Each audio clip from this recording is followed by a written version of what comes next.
Most people expect grief to feel like sadness, and it does. But what nobody prepares you for is what comes after the sadness. Well, sometimes even alongside it or instead of it. And that is guilt. And it's not the kind of guilt that comes from doing something wrong. It's a different kind entirely. A kind that shows up uninvited and quietly convinces you that you're a bad person. Or maybe that you didn't love the person that died enough. Or that you're grieving the wrong way. Or even that you don't deserve to feel better. And here's the thing about grief guilt. It doesn't come in one form.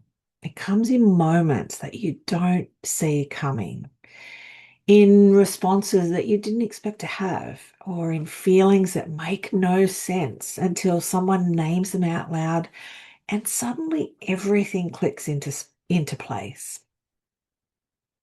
So there are 6 guilt experiences that come with grief that I want to walk through today that almost nobody talks about. And the one that catches people most off guard is the one that you wouldn't expect. So, what I want to offer you today is a different way of understanding what these guilt experiences are actually telling you. Because guilt in grief is not what it presents itself as.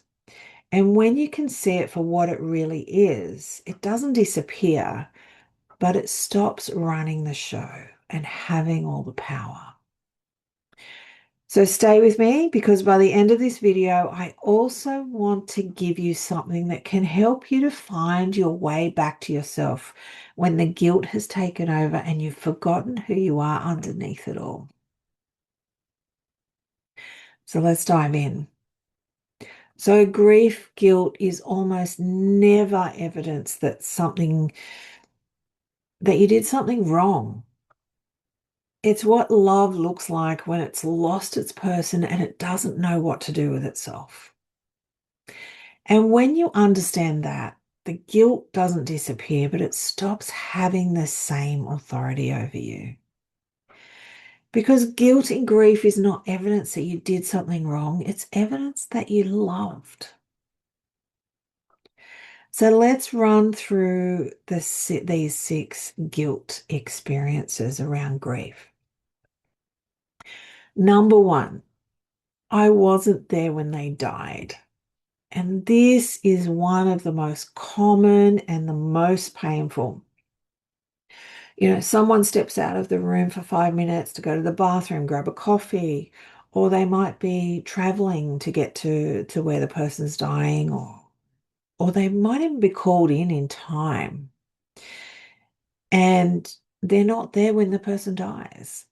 And this happens so often, and it has so much weight on people, and they carry this guilt about not being there. So let's look at it a different way, because there's a lot of growing evidence that people sometimes die when their loved one steps away. And I remember working with a beautiful palliative care lady, and she was dying, and we had a conversation about what she wanted in relation to her death. And she talked about the fact that she didn't want her family. Her family were always there, but she didn't want them there when she died because she didn't want them to feel the pain of seeing that and remembering that. So it mightn't always be, something that you need to be there for. It might be something that's personal to that person and they're waiting for you to step out of that room so that they can let go.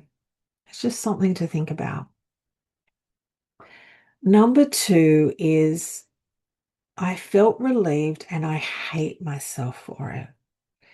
This is another one that's so, so common. Relief after a long illness or a painful relationship or a death that's been a long time coming. And it's one of the most natural responses there is. and also one of the least permitted. And I think if we look at this from a different perspective as well, relief is not the absence of love. It's the end of watching someone that you love suffer. And both things live in the same moment, and both are real. Number 3, I didn't do enough. Another really common one. Because the grieving mind goes looking for what it could have controlled, and it will almost always find something. So let's be honest here when we look at it from a different perspective. You did what you knew how to do with the information and the tools that you had at the time. And grief can rewrite history with information that you didn't have yet. And that is not fair to you or to anyone else involved. Number 4, I can't cry and something must be wrong with me. And numbness is one of the most common grief responses and one of the most misunderstood. And a lot of us go into that human doing space. And I've talked about this before in my videos where we transform from human being to human doing. We go, go, go, go, go. And I think one of the things to remember in this when we switch it around is that the absence of tears is not the absence of grief. The nervous system protects you when you go in, you experience a trauma. The body releases hormones to help you manage it. And it understands when there's too much to carry and you can't do it all at once. And once you start to regulate, then it's safe for the emotions to start to come. And it's not going to come out before it's ready. The love is still there even when the tears are not. And it's just allowing ourselves to be in that space to process when we're ready. Number 5 is I'm starting to move forward and it feels like betrayal. And this is an interesting one because healing doesn't mean forgetting. Moving forward doesn't mean leaving them behind. You know, you carry them differently as time passes, not less. Grief transforms, it doesn't disappear. And moving forward is not a statement about how much you love them. It's a statement about your survival. How are you coping? Number 6, the first time I felt joy and it floored me. And this one's very personal for me because there'll be a moment when something makes you laugh or something beautiful stops you in your tracks. And just for that 1 second, that one moment, you forget your grief. And then you remember, and the guilt that follows is the most disorientating things that you can experience. Because joy is supposed to be a good thing, and suddenly it feels like proof that you didn't love them enough. That why am I feeling this happiness, this belly laugh, this joy when I should be in a space of loss, of grieving?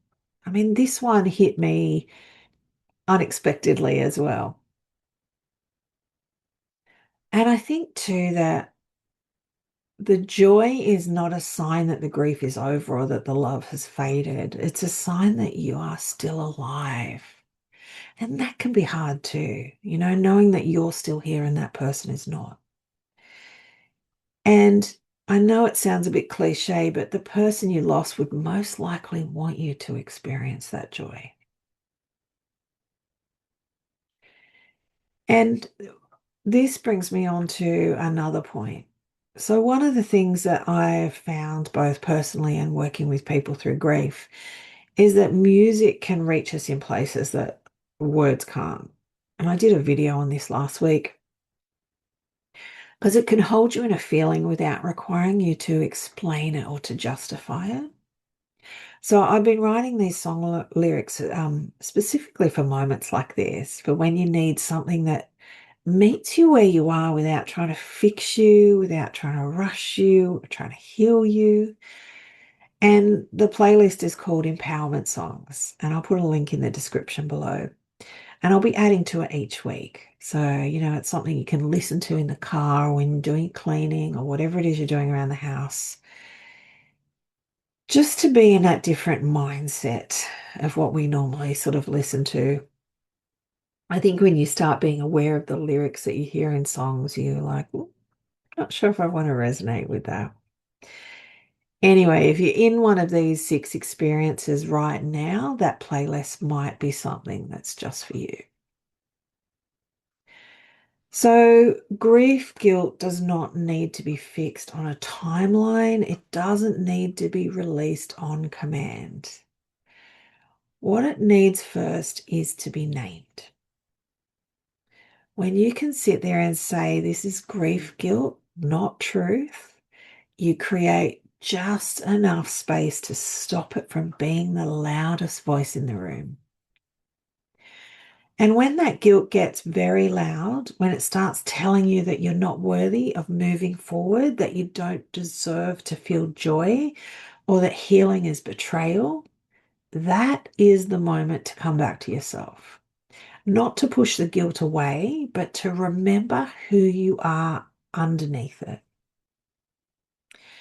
Because you're allowed to grieve and still be someone who deserves love, including from yourself.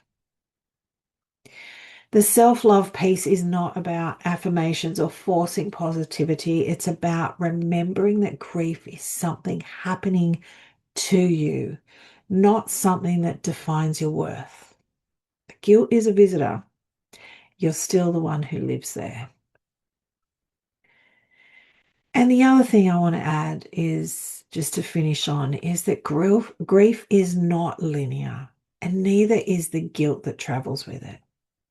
It'll surface in those unexpected moments, sometimes years later on. You might be in a supermarket and hear a song, or you might have that unexpected moment of happiness that doesn't mean that you're broken.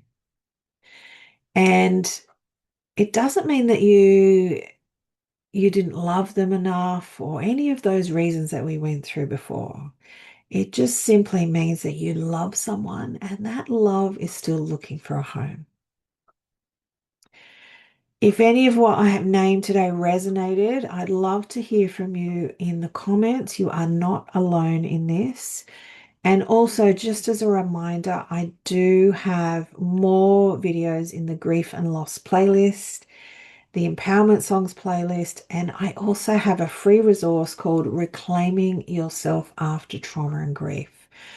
So you can download that on my website, and I'll put the link below. So sending you lots of love as always, and I will see you again next week. Take care.